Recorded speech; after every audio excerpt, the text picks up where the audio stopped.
নমস্কার বন্ধুরা, সুমির হেসেলে আপনাদের সবাইকে স্বাগত। আশা করি সকলে সুস্থ আছেন, ভালো আছেন। দেখে বুঝতে পাচ্ছেন আশা করি কি বানিয়েছি, লইটা মাছের ঝুরা। আজকে রেসিপি লইটা মাছের ঝুরা। রেসিপিটা যদি আপনাদের ভালো লেগে থাকে তাহলে অবশ্যই একটা লাইক করতে ভুলবেন না। কমেন্টসের মাধ্যমে জানাবেন আপনাদের কেমন লাগলো, আর নতুন বন্ধু হয়ে থাকলে চ্যানেলটিকে সাবস্ক্রাইব করে পাশে বেল আইকনটিকে অবশ্যই ক্লিক করে দেবেন। বাজার থেকে 700 গ্রাম লইটা মাছ কিনে এনেছিলাম। মাছগুলোকে প্রথমে পরিষ্কার করে ধুয়ে নিয়েছি, আর একটু মোটা সাইজের বড় বড় দেখে লইটা মাছগুলো নিয়েছি। মাছগুলোকে কিভাবে কেটে নেবো, বাজার থেকে আমি মাছগুলোকে কেটে আনিনি, বাড়িতে কেটে নেবো বলে।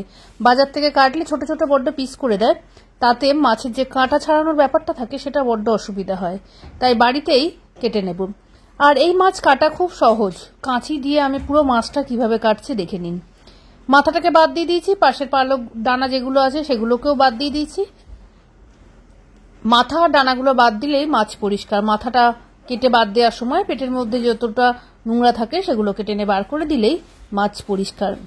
এইভাবে সবকটা মাছকে কেটে নেব। আর কেটে নেওয়ার পরে আমি দুটুকরো করব, এখনো করিনি।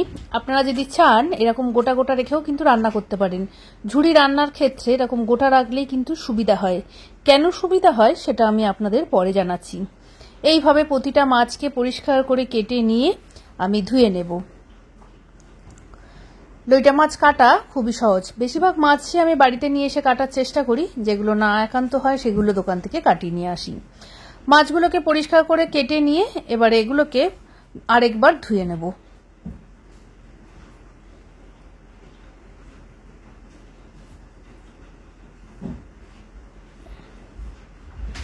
সবকটা মাছকেই এইভাবে কেটে নেব।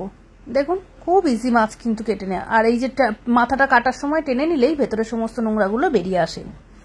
এবারে এই যে এত বড় বড় মাছগুলো আছে, রান্নার সুবিধার্থে আমি একটু দুটুকরো করে নেব, কিন্তু গোটা রাখলেও ভালো হয়, সেক্ষেত্রে কাঁটাটা বার করতে খুব সুবিধা হয়। যাই হোক, আমি কিন্তু একটু দুটুকরো করে নিচ্ছি যাতে কড়াইতে কোনো রকম না রান্না করতে অসুবিধা হয়। প্রতিটা মাছকে এইভাবে দুটুকরো করে কেটে নেব, এর থেকে বেশি ছোট কিন্তু করব না।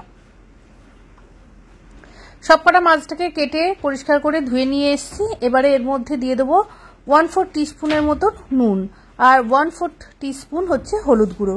নুন আর হলুদ দিয়ে মাছটাকে মেখে বেশ কিছুক্ষণ রেখে দেব। কড়াইতে দিয়ে দেবো বেশ খানিকটা তেল। এখানে আমি ব্যবহার করেছি 3 টেবিল চামচ সর্ষের তেল। এই সমস্ত ধরনের রান্নায় একটু তেলের পরিমাণটা বেশি লাগে, তাই 3 টেবিল চামচ ব্যবহার করেছি। তেল গরম হলে এর মধ্যে 2টো শুকনো লঙ্কা, হাফ চামচের মতন কালো জিরে দিয়েছি। ফোড়নের ভাজা গন্ধ বেরোলে 1.5 মিডিয়াম সাইজের পেঁয়াজ একদম জিরি করে কেটে দিয়ে দিয়েছি। পেঁয়াজটাকে ভালো করে ভেজে নেব। নরম করতে হবে না, জাস্ট হালকা একটু কালার ধরলেই হবে।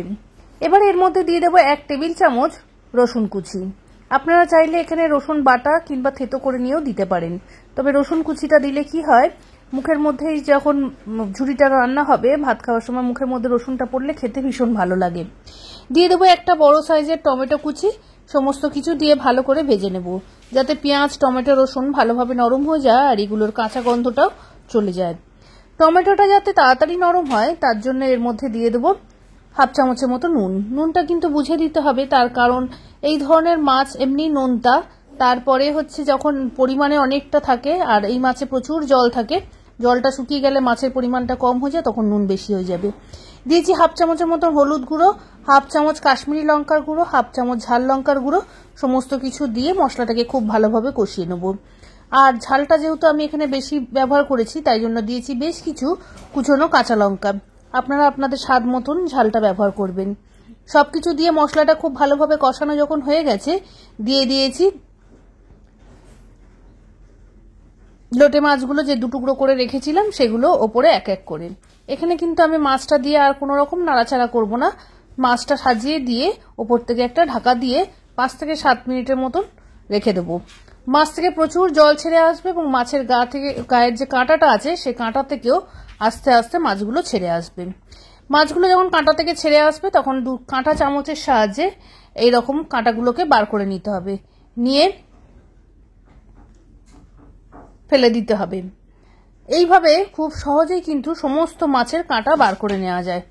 ঠিক যেভাবে আমি কাঁটাগুলোকে বার করে নিলাম সেম ভাবে 2টো চামচের সাহায্যে হালকা হাতে একটু কুচিয়ে তুলে নিলেই কাঁটাগুলো সমস্ত বাদ চলে যাবে।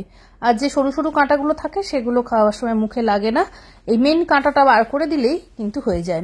কাঁটার জন্যই কিন্তু আমরা অনেকেই এই লোটা মাছ খেতে চায় না। তাই এইভাবে যত্ন সহকারে যদি কাঁটাটা বার করে দিয়ে ঝুড়ি বানানো যায় তাহলে কিন্তু লোটা মাছের স্বাদ কিন্তু অনেক গুণে বেড়ে যায় এবং খেতেও খুব ভালো হয়। সমস্ত কটা কাঁটা বার করে দিয়ে মশলার সঙ্গে খুব ভালোভাবে মাছটাকে মিশিয়ে নেব। এই অবস্থায় মাছের মধ্যে অনেকটাই জল আছে, সেটাকে গ্যাসটাকে জোর করে দিয়ে জলটাকে শুকিয়ে নেব। ওপর থেকে আরও বেশ কিছু কাঁচা লঙ্কা কুচি আর ধনেপাতা কুচি দিয়ে দেব। দিয়ে ভালো করে কষিয়ে কষিয়ে জলটাকে মেরে নেব। একদম শুকনো অবস্থায় রাখবো। আপনারা যারা একদম শুকনো খেতে ভালোবাসেন না তারা এই অবস্থায় নামিয়ে নিতে পারেন। আমাদের বাড়িতে লইটা মাছের ঝুড়ি একদম শুকনো আর ঝাল খেতে সবাই খুব ভালোবাসে, তাই জন্য একদম শুকনো করে নেব। ঠিক কড়ার গা থেকে ছেড়ে আসবে এরকম, যেমন আমরা নারকেলের পুর বানানোর সময় গা থেকে নারকেলটা ছেড়ে আসে সেই রকম ধরনের যখন হয়ে আসবে তখন এটাকে তুলে নিতে হবে।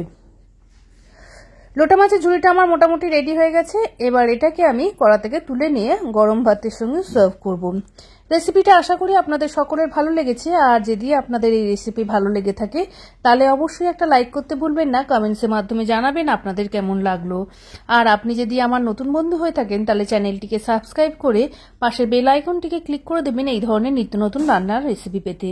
রেসিপি ভালো লাগলে বন্ধু বান্ধবদের সঙ্গে শেয়ার করবেন। আপনারা কি ধরনের রেসিপি দেখতে চাইছেন সেটাও কমেন্টসের মাধ্যমে জানালে খুব খুশি হব। আজকের মতন এতটাই, পরবর্তী আবারও কোনো ভালো রান্নার রেসিপি নিয়ে হাজির হব। সবাই খুব ভালো থাকবেন, সবাইকে খুব ভালো রাখবেন। নমস্কার।